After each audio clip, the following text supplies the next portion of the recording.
looking at?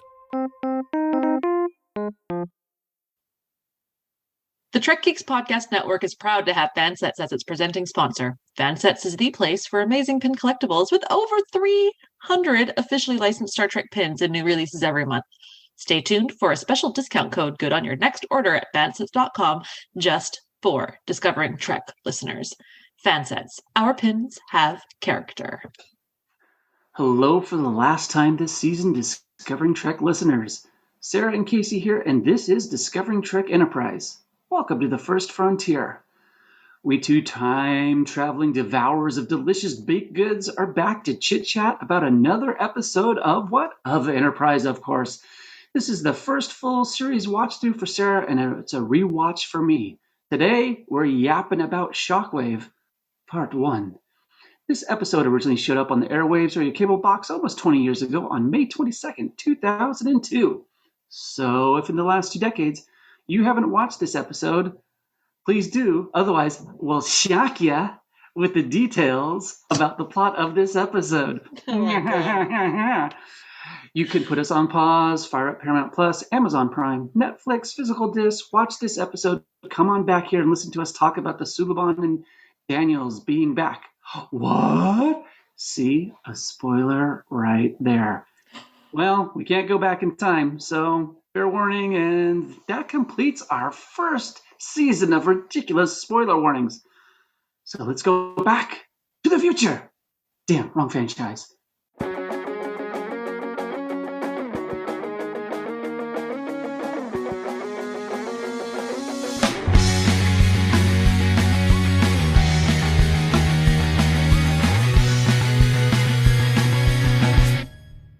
Before we discuss the episode Shockwave Part 1, we want to remind you that we want to hear from our listeners about everything Enterprise. So, how can all of you get in touch with us with your thoughts on the first season of Star Trek Enterprise?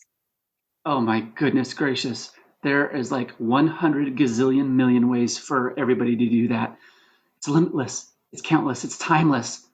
It's a shock how many ways you can get a hold of us. It's a shock how long I'm dragging this out. Yeah, go to trekgeeks.com/contact. Leave us an email with your thoughts. Look for us on Twitter, Facebook. All you got to do is search for Discovering Trek. If you're at trekgeeks.com, remember, you click over on the big blue button, leave us a message there, and hey, you never know. In the future, we might use it on an episode of Discovering Trek. So, enough of that shenanigans. On to the pie. Oh, man. I'm so sick of pie. What are we going to do next time? Really? Food. You're sick of pie? I never, ever tire of pie. I love pie. I'm not a big dessert eater, so I'm going to go forth with pizza pie. Absolutely credible. No problem with that at all. I'm going to give this episode 4 slices of pepperoni, mushroom, bacon pizza with a wood fire, 900 degrees crust, and a very subtle marinara sauce with a little bit of Parmesan on top and some red pepper chili flakes. Oh, that's so bad now. That sounds delicious. Well, guess what? We're having pizza tonight here. I was like, I go this every time we talk. And like afterwards, I go, I want pizza. I want pizza. I can get a flight at 1:00. I'll be there in time. All right, sounds good to me. And like you, sometimes I don't always want a sweet dessert. So pie or savory pie, pizza pie, whatever. I'm giving this episode 5 slices. There are a lot of scenes with different characters interacting that I really enjoyed. Pretty nice cliffhanger to, kind of drag us into season 2. Right. And I think after the shite show that was 2 days and 2 nights, I think my sliding scale a bit is skewed on that because this is so much better than the last episode. Fair. Oh, Lordy. And what may be great or not as good as the last episode, because Sara did the last episode rhyme. This is my final rhyme. Ever, ladies and gentlemen. Ever. Oh, such sweet relief. Dun, dun, dun, dun, dun, dun. All right, here we go, you crazy knuckleheads. We start the season finale with another sexist bad. Male writers and producers on the show aren't very rad. As our podders fly down to see the colony, there is a boom. The crew and audience are full of what? And doom. Protocols are met and even exceeded, but a devastating explosion still proceeded. 3,000 colonists are instantly dead. The Enterprise crew is full of questions and dread. Starfleet orders the ship home, canceled the mission. 10 or 20 years until the next ship goes out is what the Vulcans are wishing. Hoshi and Travis have a heart-to-heart. Where do they think they'll end up? The crew will be torn apart. T'Pol gives Archer real help and emotional steering. She gives the floundering captain strong support and up cheering. Tucker and Phlox have a spirited talk in mid-bay. Trip is angry as usual, while Phlox has many positives to say. Archer resigningly hits the lights to go to bed, flicks them back on, but he's somewhere else. Did he bonk his head? Daniels is back with Archer, both in the city. Someone else caused the massacre, someone real shitty. Archer gets info to use against Suliban, new tech, locations, and emitters. They better move along. Warping back to the Paragon colony, all right. The crew of Enterprise, they bring a surprise fight. Shuttlepod 2 zips in to pull an Ocean's 11, fighting and blasting, sending some to Suliban heaven. The Enterprise proves Suliban were the cause, but with an angry future guy, there is no time to pause. He wants Archer for reasons not known. The Enterprise lead is totally blown. A Suliban swarm is right on their tail, giving no room. Refuse to give up Archer, they'd be shot out. The ship would go boom. Archer says goodbye to his crew, and with a gentle please, look after Porthos, and remember, no cheese. Steadying himself for a fate that is unknown, he steps into rubble, but he's not alone. Daniels again is there. They're both trapped in the 31st century, with no way back home, kind of like Sam Beckett, coincidentally. That ends season 1 and all of our rhymes. Thank God this is finished for the very last time. What will happen in the course of season 2? Come on back later. We'll have more listening for you. Oh my God, you did it! You're done. How does it feel? Is it the biggest weight off your shoulders now? It is so nice. I'm so sorry that I did that to us. You could have just, when I did the first one, you could have just said, yep, go, Case, that was great. We're never doing that again. So I completely blame you. I've sent a bill to your house for all of the sorrow I have gone through and the tons of peanut butter whiskey I've had to drink to soothe my soul. Oh my gosh. Did you be more of a baby about it? I mean, it's just a rhyme. Oh, Sarah, it was so hard to do. I know. Well, it's done. That's it. That's very true. Yeah. So what you got? What you thinking, my friend? You know, I did a little, as I do, I had to go read a little synopsis to kind of remind myself about what happened in this episode. And it all kind of came running back to me. And I remember why I didn't give it more than 4. I get what they were trying to do with the storyline of all of those colonists being zapped into nothingness and having a reason to bring the ship back and be like, you done, can't trust you out there. But it fell flat for me. And I think it fell flat for me because they've threatened this throughout this first season about you not being ready, but you're shown also that the Vulcans are sketchy, but then they're preached to be better at everything, and maybe there was just too much flip-flopping, and I didn't think the writing was consistent enough to kind of give this type of depth that you were wanting for the storyline. But I just remember watching it being like, this is too big too soon. Like I'm not emotionally invested yet in this crew that Uh-huh. I'm upset that they're going to be separated. I kind of feel like it's like, oh, well, we saw this coming. You know what I mean? I think it was the Mm-hmm. big cliffhanger that kind of brought me being like, oh, okay, that was good. Like I would tune in next season if this was something I had to wait for. Mm-hmm. But then again, I never did. I watched season one when it first Yeah. aired and it didn't pull me back in for season two. So I rewatching it now, like, yeah, I'm a little bit more invested because I've actually had to pay attention and write rhymes and debate characters and character development. But I still, yeah, I feel like had it been a stronger season, this would have packed more of a punch. Concur. Concur. It's a very uneven season. It's a very uneven season. It's really Yeah. bizarre. And yeah, when you're going through all the things that supposedly this crew is going through, I would think human nature, alien nature, whatever you want to call it, that there would be a lot different interaction and growth in these characters. This to me feels like it could have been a really good season finale for season two or three. Kind of like Mm, best of both worlds. You know, okay. you get through the season one of TNG and the inconsistency of season two with Gates leaving and then coming back. And then by the time you hit around season three, season four, you care about these people and you're devastated to see Picard gone. Mm-hmm. And then they do it again later on with Chain of Command or whatever, and you get Jellicoe, the greatest captain of all time. And yeah, like they've pulled you in and made you feel safe, and then they pack the punch. And so I think that this was a bit premature, but it doesn't mean I didn't like the story. I'm intrigued for sure, and I liked Daniels, and I was interested with the first time he came around, and I was interested in this whole plot line of a temporal war. So bring it on, I There guess. you See go. what happens.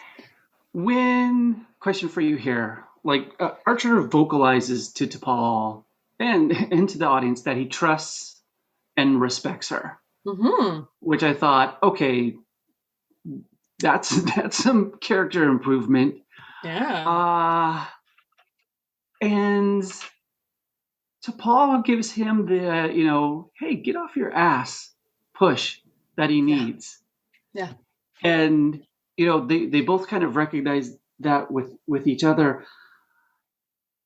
If there was, like you just said, if there was more of those types of scenes earlier throughout the season, then yes, do we care about these people? Is there an emotional impact? Do we really believe at all at the end of season one, for people who have signed 7-year contracts, that, oh, the crew's going to be separated? That's it. Oh, darn. Yeah. Yep, that's it. Oh, Hoshi's going to be back teaching in Brazil. Yeah. And, oh, and part of that, Sarah, what do you, sorry, on this, the whole Hoshi Travis discussion, while they're eating, I don't know about you, but boy, it felt like there was so much backstory between the two of them, of things where, like, when the big three leave the ship Mm. and Hoshi or Travis are put in charge of the bridge, they're talking, they're Yeah. getting to know each other, because man, she's all, hey, I'm really wanted at that job in Brazil because I'm freaking awesome at my job. And she lifts up Travis, saying, if you go back to hauling freight or doing whatever, they'd make you captain, because come on, look at the stuff you've done. Yeah. And that interaction really hit me of, once again, gosh, more of these type of things. Well, yeah, because these are the people who have the stars in their eyes. They're somewhere they never thought they would be. Whereas Archer feels like this is where he was supposed to have been years ago, and that he's been cheated, and this is like he's very entitled and feels very deserving of everything. And so I don't like Archer. I'll say it. I don't care. Come at me on Twitter.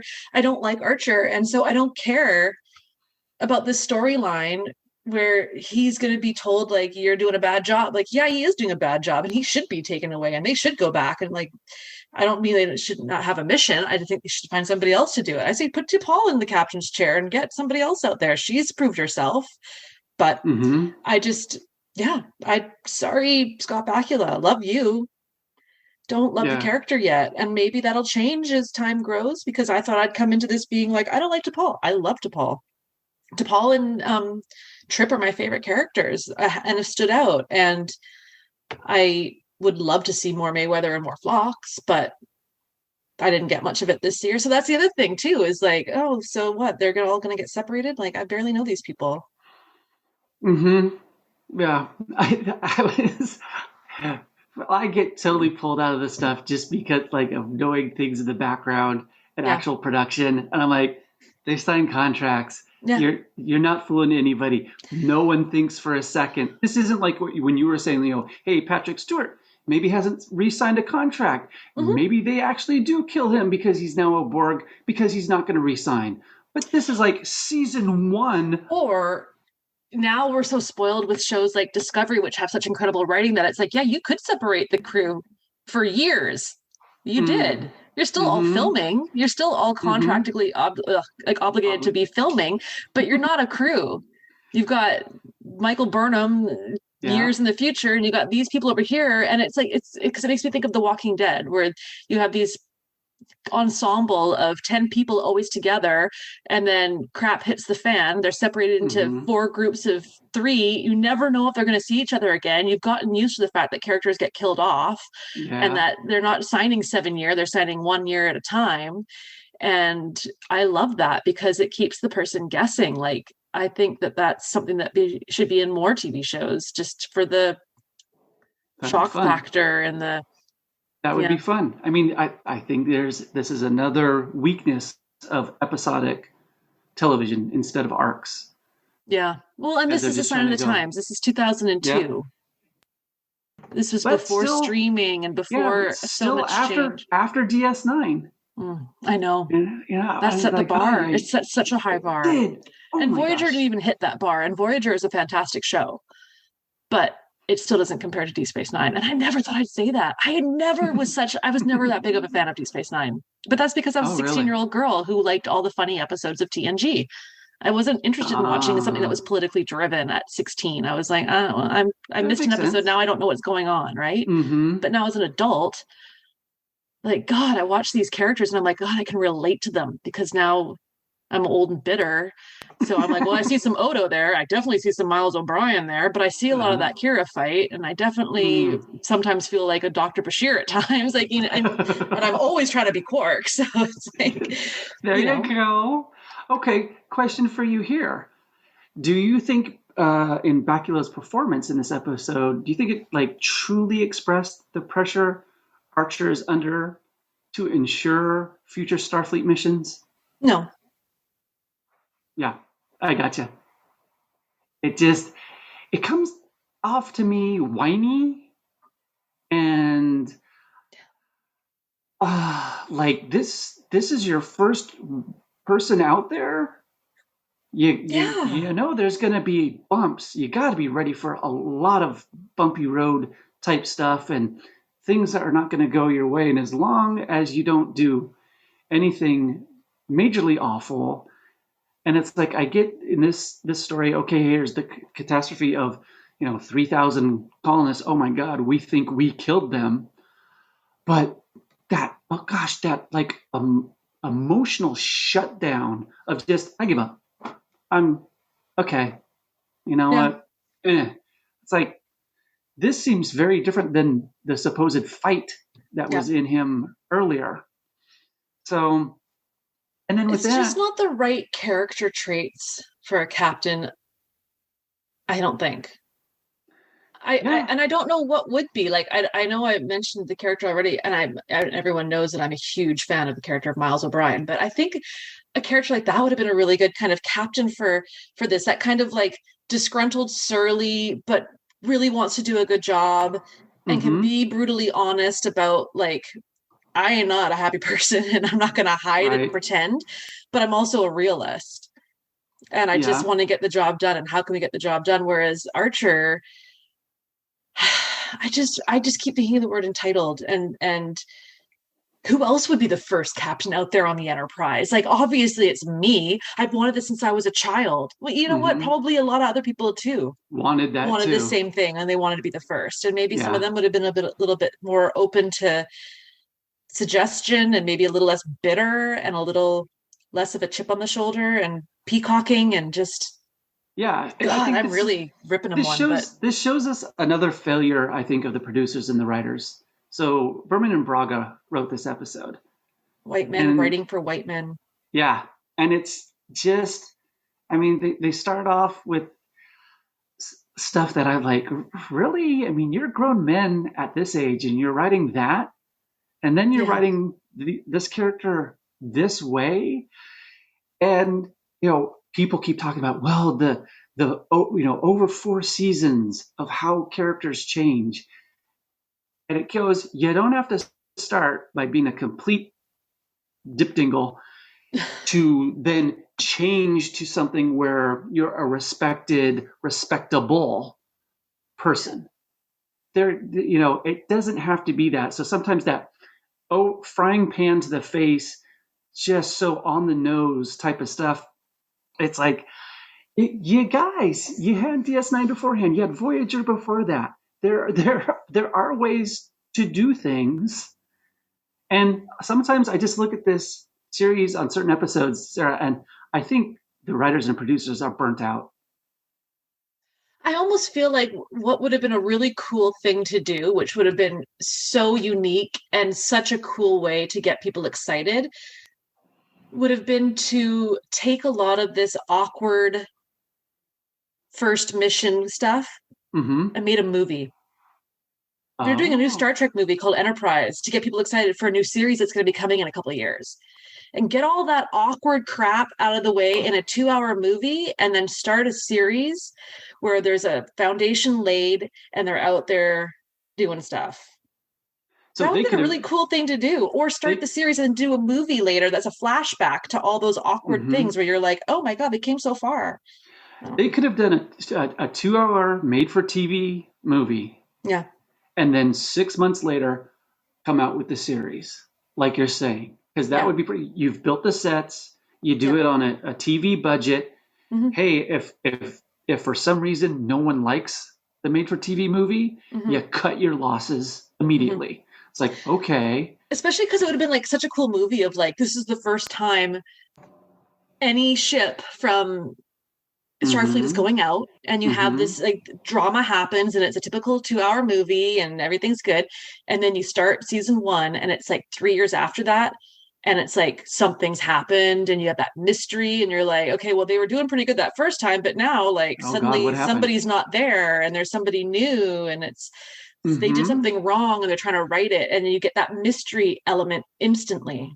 Why Yeah. am I not writing for this stuff? Come I on. don't know. I've got 1,000 ideas. There you go. Well, you should write those. These should be, because I mean, think about the cool scenes we got in this episode with different characters interacting with each I know. other, and that was I was like, more of that, please. Yep. More. Yeah, Seinfeld in space, just talking. Right? Right? Why Talking not? about the crewman who's got the Tic Tacs in his pocket and making too much noise. I loved All it. I right. mean, I loved the little silliness between, Phlox and Trip. And that was just your yin and your yang, because Yeah. Phlox was like, hey, good stuff's going to happen. And Trip was his normal wah wah type self. Yeah. But I love Phlox. Yeah. But it's not wah wah. Oh, I know where you're going with this. Do you? I think so. Two words. Something with like sets and fans. Pans. Oh, thing. Pans? Or vans? Rams? Fans? Fans. It's fan sets. Fuck. No one expected that. Did I just have everyone on the edge of their seat think we were going to talk about vans that are for sale? Probably, because I've vans. never heard of the company you're talking about. Oh my God. Well, listen in. And Discovering Trek listeners, we want to thank Fansets for being the exclusive sponsor on Discovering Trek. The Fansets crew are constantly working to put out the best product available and to come up with new designs and product releases. There are more epic new products out right now. I am not lying to you. There are new character pins, the stunning Delta pins, magnets, Women of Trek collection, pins from your favorite Trek series, amazing ship pins, and of course, there's all that other stuff that's not Trek related at all, like Rick and Morty, Harry Potter, Scooby-Doo, Ultraman, the list goes on. There are hundreds of pins and accessories for you at fansets.com. So right now, or right later, or at some point in your day or life, you go on over to fansets.com, you scroll along, you grab a bunch of stuff, you put it in that electric cart. It's like an e-cart. It's like a shopping cart, but it's on your computer. You enter in that code, we're Discovering Trek in all caps with no spaces at checkout. You get 10% off your entire order. And if you're in the US and you spend more than $30, it's free shipping. That is amazing. It is amazing. Great stuff there. Love them. Fansets. Our pins have character, and we thank our friends at Fansets for being the presenting sponsor of the Trek Geeks Podcast Network. Ta-da! Huzzah! Huzzah, huzzah. So it's our last meal, like the condemned person on death row. It's our final meal. What are you having? What do you want to have? It's your last meal. Think of it that way. Oh, what would I have for my last meal? Boy, that's... 3 courses. I want an appetizer, an entree, and a dessert. Okay. For the appetizer, I would like extra crispy crinkle cut French fries smothered in pre-cracked and shredded Dungeness crab. I want a side over there of a different garlic aioli to dip it in. Then let's see, for the entree, my friend, I would go, I think, with a whole fried chicken, not pieces. I want a whole fried chicken. Amazing. Mashed potatoes. Mashed potatoes keep the skins on when you make them, makes it tastier. Yep. Build a big old moat with the mashed potatoes. Fill that with gravy. Oh, God. Then on the side there, long cut green beans, butter, salt, and a little bit of garlic powder on top. All right.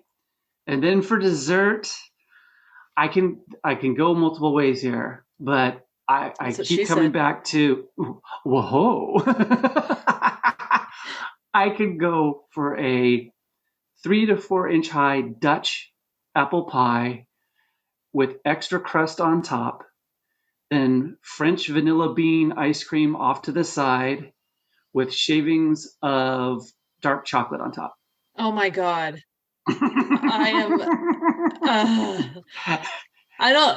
Some people read 50 Shades of Grey. I read a freaking recipe book. Like, I am so just like amped right now. Right on. How about you? Oh man, here we go. I'm going to have fresh baked warm sourdough bread with like whipped butter as like an appetizer, or a little bit of olive oil and vinegar too. So you have the option, because I might have like a slice or two, but my entree is going to be a giant Cajun seafood boil that will have the andalou sausage. It'll have corn on the cob. It'll have prawns. It'll have crab, and it's got potatoes, and it's got Old Bay seasoning, and that bread's going to go in there later to get all that spicy goodness. Yes. And you're eating with your hands, and you got your little claw breakers, and you got your bib, and it's the smell's making you cry because it's so spicy, but it's so good. Oh, you got to work to get the meat out of it. You're like an animal just going there with the crab legs. And then for dessert, a snickerdoodle cookie. Those are my favorite. Or a churro, something cinnamony, good, or like an elephant ear or a beaver tail or whatever you call them, or a langosh. Would you only have one? The dog says Frank's gonna have one, that would be many. Yeah. Multiple cookies. Snickerdoodles. Those are completely acceptable for breakfast as well. Isn't that a cereal? Cinnamon Toast Crunch? That is, but snickerdoodles are, I 100% have contacted the, ADA, the MDA, the FBL, the whatever, and snickerdoodles are an official part of your full and complete breakfast. That sounds like something an American would say. It This sounds is the like world something. of fast food restaurants that have Fruit Loop donuts available for breakfast. Ooh, yes, Oh, I they saw somebody do. eat that once and I took a picture because I was like, I've never witnessed anything like this before. Yeah, that's a lot of sugar. That's a lot of That's a lot sugar. of That's a sugar. toothache right there. It's like, All right. What are we talking about? but okay, question for you here. Hmm. Since this might be a time when the crew is separated for good, wink, wink, nudge, nudge, Hmm. how do you think crew members have influenced or changed each other in this first season of Enterprise? I think that I'm having to put a lot of assumption into this. I'm assuming that people talk when they're not around because we sure haven't seen a lot of interaction at Mm-hmm. all throughout the series. So I'd like to think that if anybody's been influenced, it's going to be T'Pol and the captain, most likely. I'd like to think that Phlox has kind of lightened the mood for a lot of these people that took themselves too seriously by reminding people that there's a lot of things to just enjoy and, get the finer things in life, the pleasure in the littlest things. And I'd like to think that Hoshi was taught how to kind of be a little bit more bold and a little more brave, and that was shown to Mm-hmm. her by everybody. I think that everybody, especially Trip, influenced T'Pol to be a little bit more relaxed and kind of unclench a little bit and just experience what she's experiencing and let it be okay that she's experiencing things differently than how she anticipated it. And I think the crew and the captain influenced Mayweather to have a bit more faith in himself. I think he didn't realize that he was as talented and as strong as he was, and this took it that next level. Like I think they all had a good effect on each other, but I don't think nearly enough of them had an effect on the captain, I unfortunately. gotcha. I gotcha. I'm all about So, hate and Archer today. I'm gonna get a t-shirt. arg, arg, arg.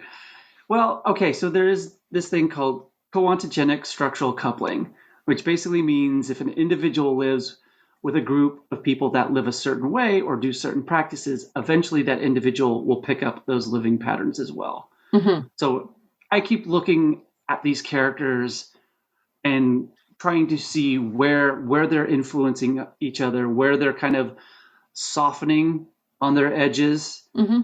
And I don't know if accepting is the right word, but maybe learning new behaviors as opposed to just what they would do. And concur completely with you on everything you said. And I just keep coming back to I laugh with Phlox and Trip. Because I would love to see a sub episode with those two. Because I think Phlox would genuinely chip away at Trip's, I call it orneriness, because he's not like mad or angry all the time, but he's just edgy. He's always on edge there. And Fox, pragmatic, but also upbeat, not a fake rah-rah about life, but a very of like, we are out here on this amazing trip. Look at everything that's going on. Look at all these things that we can do.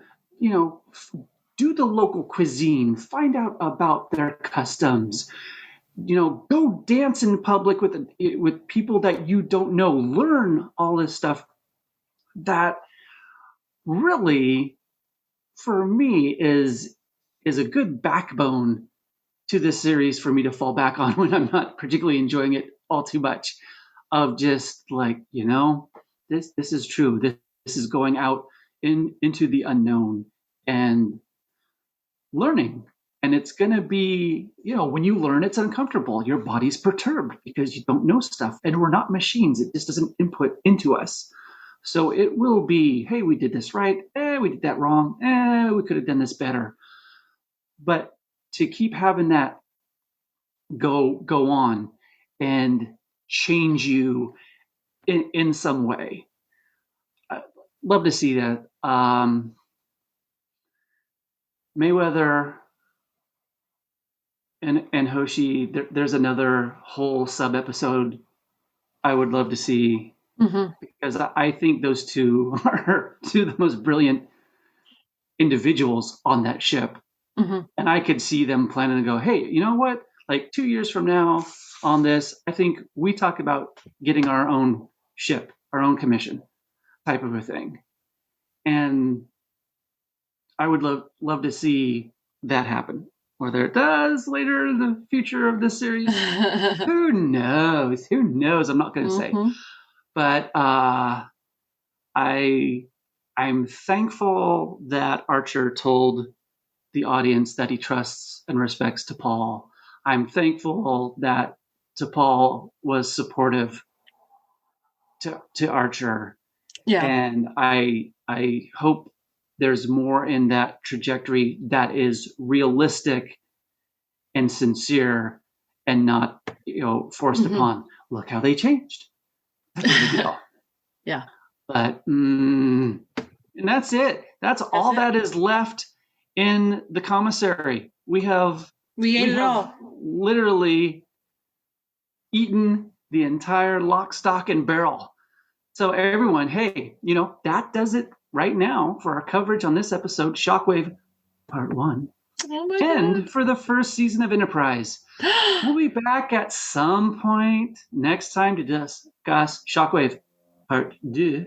Yeah. As we continue to celebrate the 20th year anniversary of Enterprise. Until then, please remember that you can subscribe to Discovering Trek by searching for us on Apple Podcasts, Spotify, Google Podcasts, or by heading to discoveringtrek.com.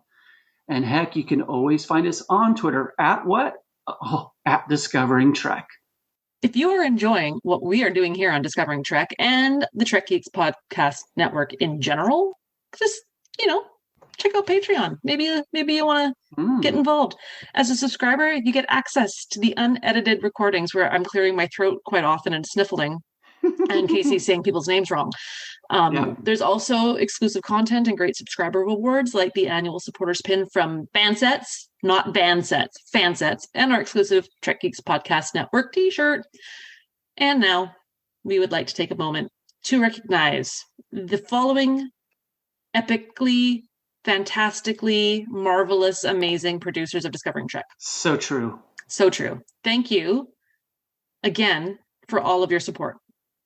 And the producers are Mike Bovia, Chaz Bradshaw, Kyle Castile, Peter Craig, Craig Ewing, Jackie and Chris Hackney, Kimberly Hartman, David Hood, Lionel Marchand, Matt McGonigal, Jim McMahon, Darren Metcalf, Charlie Mulvey, Sean O'Halloran, Jamie Rogers, Chris Trabuzio, Ken Tripp, Christina Werther, and Jess Vachon. But there's also the senior producer of Discovering Trek, and that's Jude Tatman. Jude Tatman! Right on. Hey, if you'd like to become a producer of Discovering Trek or get access to the raw audio for Discovering Trek episodes, head on over to patreon.com/TrekGeeks for all the details. And until we see each other again, to the beam out. Music for Discovering Trek is provided by 5 Year Mission. They're writing an original song for each episode of Star Trek. Hear more of their music at 5yearmission.net. Discovering Trek is a production of Coconut Media Works. Executive producers Bill Smith and Dan Davidson. For more great Star Trek discussion, discover the other shows of the Trek Geeks Podcast Network at trekgeeks.com or find us in Apple Podcasts, Spotify, or your favorite podcast app.